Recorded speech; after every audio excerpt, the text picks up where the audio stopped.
ఒక పెళ్ళి, ఆ పెళ్లి వేదిక మీదే ఒక భవిష్యవాణి వినిపించింది. అదే ఆ రాజ్యాన్ని కదిలించేసింది. అసలు ఏం జరిగిందో ఈరోజు చూద్దాం. ఇది కేవలం కథ కాదు, భయం, అధికారం ఇంకా విధి మధ్య జరిగిన ఒక పెద్ద సంఘర్షణ. అంత సంతోషంగా ఉంది. ఒకవైపు ఘనంగా పెళ్లి జరుగుతోంది. కాని ఆ ఆనందం ఎంతోసేపు నిలవలేదు. ఎందుకంటే ఉన్నట్టుండి ఆకాశం నుంచి ఒక మాట వినిపించింది. అంతే, ఆ పెళ్లి కాస్త ఒక విషాదంగా మారిపోయింది. అసలు ఈ కథ మొదలవడానికి కారణమేంటంటే, ఆ టైంలో భూమి మీద రాక్షసరాజుల పాలన ఎక్కువైపోయింది. వాళ్ల అరాచకాలు భరించలేక సాక్షాత్తు భూమాతే దేవతల దగ్గరికి వెళ్లి సహాయం అడిగింది. అయితే భూదేవి మొర ఒక పద్ధతి ప్రకారం పైకి వెళ్ళింది. ఫస్ట్ ఆమె ఒక ఆవు రూపంలో సృష్టికర్త బ్రహ్మదేవుడి దగ్గరికి వెళ్ళింది. ఆ తర్వాత బ్రహ్మగారు మిగతా దేవతలందరినీ తీసుకుని విష్ణువు ఉంటే పాల సముద్రానికి బయల్దేరారు. అక్కడకు వెళ్ళాక దేవతలందరూ కలిసి విష్ణువును ప్రసన్నం చేసుకోవడానికి పురుష సూక్తం అనే ఒక పవిత్రమైన వేదమంత్రాన్ని చదివారు. కానీ ఇక్కడ ట్విస్ట్ ఏంటంటే, విష్ణువు వాళ్లకి డైరెక్టుగా కనిపించలేదు. తన సందేశాన్ని నేరుగా బ్రహ్మదేవుడు మనసులోకి పంపారన్నమాట. మరి బ్రహ్మ ద్వారా దేవతలకు అందిన ఆ దైవ ప్రణాళికేంటి? విష్ణు స్వయంగా భూమి మీద పుట్టబోతున్నారు. ఆయనకు సాయంగా దేవతలందరూ కూడా యదు వంశంలో పుట్టాలి. ఇక విష్ణు వసుదేవుడి కుమారుడుగా తన శక్తులైన అనంతుడు మాయతో కలిసి అవతరిస్తారట. సరే, ఇప్పుడు కథ భూమి మీదకు వచ్చేసింది. యదువంశంలో వసుదేవుడికి దేవకీకి చాలా ఘనంగా పెళ్లి జరుగుతోంది. దేవకీ అన్నయ్య కంసుడు తన చెల్లెలంటే ఎంత ప్రేమో స్వయంగా తానే వాళ్ల పెళ్లి రథాన్ని నడుపుతున్నాడు. ఆ ఊరేగింపంతా సంతోషంగా సాగిపోతుంది. సరిగ్గా అప్పుడే ఆకాశం నుంచి గంభీరమైన ఒక స్వరం వినిపించింది. ఓరి మూర్ఖుడా కంసా!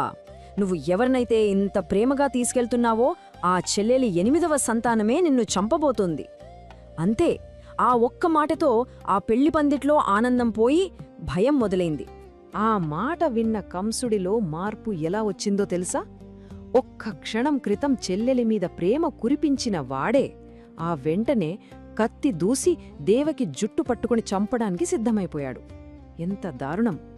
ఈ ఊహించని పరిణామానికి వసుదేవుడు షాక్ అయ్యాడు. తన భార్యను ఎలాగైనా కాపాడుకోవాలి. అందుకే కంసుడిని మాటలతో కాస్త ఫిలాసఫీ చెప్పి ఆపడానికి ప్రయత్నించాడు. వసుదేవుడు కంసుడితో ఇలా అంటున్నాడు: చావు గురించి ఎందుకంత భయం? పుట్టిన ప్రతి ఒక్కరికీ మరణం తప్పదు. నిజానికి మరణమనేది మన పుట్టుకతోనే మొదలవుతుంది. ప్రతి క్షణం మనం దానివైపే కదా వెళుతున్నాం. ఇంకా ఇలా కూడా చెప్పాడు: ఈ శరీరం ఒక కలలాంటిది, శాశ్వతం కాదు. కాని లోపల ఉన్న ఆత్మకు చావు లేదు. అది ఒక శరీరం నుంచి ఇంకో శరీరంలోకి వెళ్తుంది, అంతే. సో దేవకిని చంపడం వల్ల నీకు వచ్చే లాభం ఏమీ లేదు అని నచ్చజెప్పడానికి చూశాడు. అయినా కంసుడు వినలేదు. దాంతో వసుదేవుడికి వేరే దారి లేకపోయింది. నిస్సహాయంగా ఒక మాట ఇచ్చాడు, తన భార్య ప్రాణాలను కాపాడటం కోసం. వాళ్లకి పుట్టబోయే ప్రతి బిడ్డను కంసుడికిచ్చేస్తానని మాటిచ్చాడు. ఎంత బాధాకరమైన వాగ్దానమది! వసుదేవుడనమాట నిలబెట్టుకున్నాడు. మొదటి కొడుకు పుట్టగానే గుండె మీద రాయి వేసుకుని ఆ పసికందును తీసుకువెళ్లి కంసుడి చేతిలో పెట్టాడు. వసుదేవుడి నిజాయితీ చూసి కంసుడు కూడా ఆశ్చర్యపోయాడు. ఒక క్షణం వాడిలో కూడా జాలి కలిగింది. నాకు ప్రమాదం 8వ వాడితోనే కదా, ఈ బిడ్డతో కాదిలే అనుకుని ఆ పసివాడిని తిరిగి ఇచ్చేశాడు. అంతా సద్దుమణిగింది. ఇక్క ప్రాబ్లం లేదనుకున్నారందరూ. కాని సరిగ్గా అప్పుడే కథలోకి నారద మహర్షి ఎంటర్ అయ్యారు. ఆయన రాకతో అసలైన తుఫాన్ మొదలైంది. నారదుడు నేరుగా కంసుడి దగ్గరికెళ్ళి వాడిలో ఉన్న భయాన్ని మరింత పెంచేశాడు. ఓ కంసా, యదువంశంలో ఉన్నవాళ్లంతా మామూలు మనుషులు కాదు, వాళ్లంతా దేవతలు. విష్ణువుకు సాయం చేయడానికే భూమిద పుట్టారు. విష్ణువు రాక దగ్గరపడింది. ఇప్పుడు పుట్టే ఏ బిడ్డైనా విష్ణువు కావచ్చు. నువ్వు, నీవాళ్లంతా రాక్షసులు, మీరే వాళ్ల టార్గెట్ అని హెచ్చరించాడు.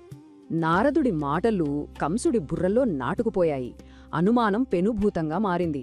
ఇంకే ఆలోచించలేదు. వెంటనే వసుదేవుడిని, దేవకీని తీసుకెళ్లి జైల్లో పెట్టాడు. ఆ తర్వాత పుట్టిన ప్రతి బిడ్డను చంపడం మొదలుపెట్టాడు. ఆ భవిష్యవాణి భయంతో కంసుడు రాక్షసుడిలా మారిపోయాడు.